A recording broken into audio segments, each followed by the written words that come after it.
आप सभी को आपके इस रुद्रपासक चैनल में स्वागत है। आशा करता हूं कि आप सभी अच्छे होंगे, स्वस्थ होंगे। आज हम बात करेंगे उल्टी काली माता की साधना के बारे में। उल्टी काली माता की साधना भारतीय तंत्र शास्त्र की सबसे गूढ़ और रहस्यमयी साधनाओं में से एक मानी जाती है। यह साधना केवल उन्हीं साधकों के लिए होती है जो सांसारिक मोह माया से परे जाकर उच्च आध्यात्मिक और तांत्रिक सिद्धियां प्राप्त करने की इच्छा रखते हैं। कहा जाता है कि उल्टी काली माता सामान्य महाकाली के ही एक उग्र और प्रचंड स्वरूप है, जो केवल उन्हीं साधकों पर कृपा करती है जो कठोर नियमों और संकल्पों का पालन करते हैं। इस कथा में हम जानेंगे कि कैसे प्राचीन काल में एक सिद्ध तांत्रिक ने उल्टी काली माता की साधना की, उनके दिव्य दर्शन प्राप्त किए और असीम शक्ति प्राप्त की। बहुत समय पहले एक महान तांत्रिक वरुणानंद का जन्म हुआ था। वे बचपन से ही आध्यात्मिक प्रवृत्ति के थे और साधना में गहरी रुचि रखते थे। जैसे जैसे वे बड़े हुए, उन्होंने योग, तंत्र और मंत्र विज्ञान में गहरी निपुणता प्राप्त कर ली। युवावस्था में ही वे हिमालय के एक आश्रम में रहकर तंत्र साधना करने लगे। उन्होंने कई प्रकार की साधनाएं की, अनेक देवियों और देवताओं की उपासना की, परंतु उनके मन में एक असंतोष बना रहा। वे ऐसी शक्ति की खोज में थे जो उन्हें असीम सिद्धियां और अद्वितीय ज्ञान प्रदान कर सके। एक दिन एक वृद्ध सिद्ध तांत्रिक उनसे मिलने आए और उन्होंने वरुणानंद से कहा, यदि तुम वास्तविक शक्ति प्राप्त करना चाहते हो तो तुम्हें उल्टी काली माता की साधना करनी होगी।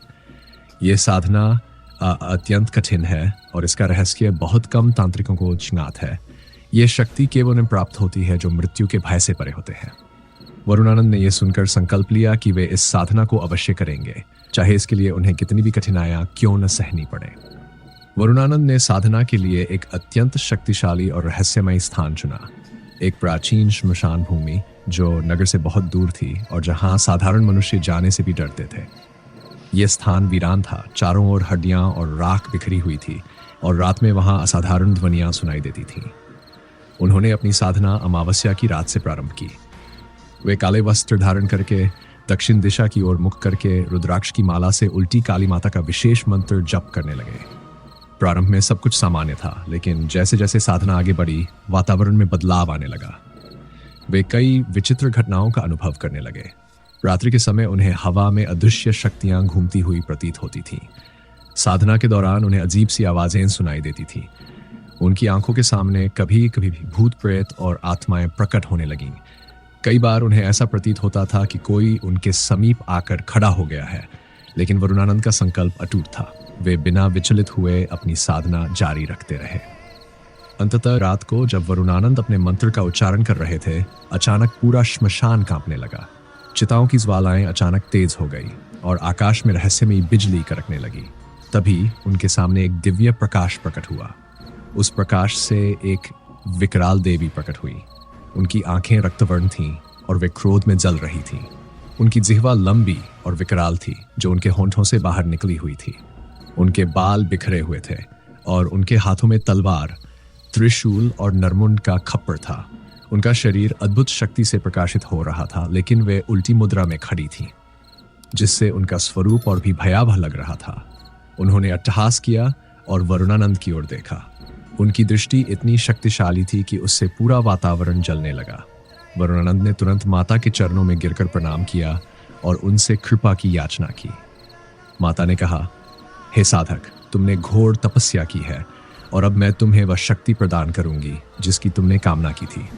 लेकिन याद रखना, यह शक्ति केवल धर्म और सत्य के मार्ग पर चलने के लिए है। यदि तुमने इसका दुरुपयोग किया तो यह शक्ति तुम्हें स्वयं नष्ट कर देगी। वरुणानंद ने माता से वरदान मांगा कि उन्हें आत्माओं और अदृश्य शक्तियों पर नियंत्रण प्राप्त हो। वे शत्रुनाशक और तांत्रिक विधाओं के ज्ञाता बने और उन्हें महाकाली की विशेष कृपा प्राप्त हो। माता ने वरदान दिया और अंतर्ध्यान हो गई। सिद्धि प्राप्ति के बाद का जीवन, वरुणानंद एक महान तांत्रिक बन गए। वे अदृश्य शक्तियों को नियंत्रित कर सकते थे, किसी भी शत्रु को परास्त कर सकते थे और कठिन से कठिन तांत्रिक बाधाओं को दूर कर सकते थे। लेकिन उन्होंने माता के आदेश का पालन किया और अपनी शक्तियों का उपयोग केवल धर्म और कल्याण के लिए किया। उन्होंने कई योग्य शिष्यों को यह ज्ञान प्रदान किया, लेकिन केवल उन्हीं को जिन्होंने साधना की कठोरता को सहन करने की शक्ति रखी। उल्टी काली माता की साधना अत्यंत शक्तिशाली और रहस्यमयी मानी जाती है। यह साधना केवल उन्हीं को सिद्ध होती है जो पूर्ण निष्ठा, धैर्य और आत्मसंयम के साथ इसे करते हैं। आज भी कुछ गुप्त तांत्रिक परंपराओं में यह साधना जीवित है और कहा जाता है कि जो साधक इसे सच्चे हृदय से करते हैं उन्हें माता के दर्शन और अपार सिद्धियां प्राप्त होती हैं। लेकिन यह साधना केवल उन्हीं के लिए है जो आत्मसंयमित और मृत्यु के भय से परे होते हैं। जो इस साधना का दुरुपयोग करता है उसे गंभीर दंड का सामना करना पड़ता है। तो आज हम इन्हीं देवी की साधना देने जा रहे हैं। तो साधना कुछ इस प्रकार है। उल्टी काली माता की साधना अत्यंत गुप्त और प्रचंड साधनाओं में से एक मानी जाती है। यह साधना अत्यधिक प्रभावशाली और त्वरित फलदायी होती है। इसे करने के लिए साधक को पूर्ण निष्ठा, श्रद्धा और नियमों का पालन करना आवश्यक होता है। इस साधना का प्रयोग मुख्यतः निम्नलिखित उद्देश्यों के लिए किया जाता है: शत्रुनाश, तांत्रिक सुरक्षा, अदृश्य शक्तियों का वश में करना, असाध्य समस्याओं का समाधान, विशेष सिद्धियों की प्राप्ति। यह साधना अमावस्या, काली चौदस या पूर्णिमा की रात में प्रारंभ की जाती है। साधना स्थान को शुद्ध और गुप्त रखें। किसी भी प्रकार की मांसाहारी वस्तु एवं नशे का सेवन वर्जित है।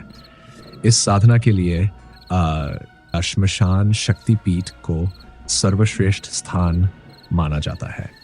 लेकिन इस साधना को आप घर में भी कर सकते हैं, जैसे पूजा वाला घर। काले वस्त्र धारण करें और दक्षिण दिशा की ओर मुख करके साधना करें। वहां पर काले रंग का आसन बिछाएं। सामने काली माता का चित्र या यंत्र स्थापित करें। पूजन सामग्री: काले तिल, काला कपड़ा, सरसों का तेल, दिया, काली हल्दी यदि तांत्रिक विधान हो, काली मिर्च, सिंदूर, लौंग, सफेद पुष्प, धूप, अगरबत्ती, हवन सामग्री। साधना के अंतिम दिन हवन सामग्री में काले तिल मिलाकर हवन करें। सरसों के तेल के दीपक जलाएं और माता का ध्यान करें। क्रीं कालिकाय नमः मंत्र का 108 बार जप करें। फिर काली माता को पुष्प अर्पित करें। मुख्य साधना मंत्र का जाप करें। उल्टी काली साधना मंत्र: उल क्रीं क्रीं क्रीं हरूं हरूं फट फट स्वाहा। रुद्राक्ष की माला से 11 माला प्रतिदिन जप करें। साधना पूर्ण होने के पश्चात माता को भोग अर्पित करें। मंत्र जाप के बाद साधक को 5 से 10 मिनट ध्यान में बैठना चाहिए।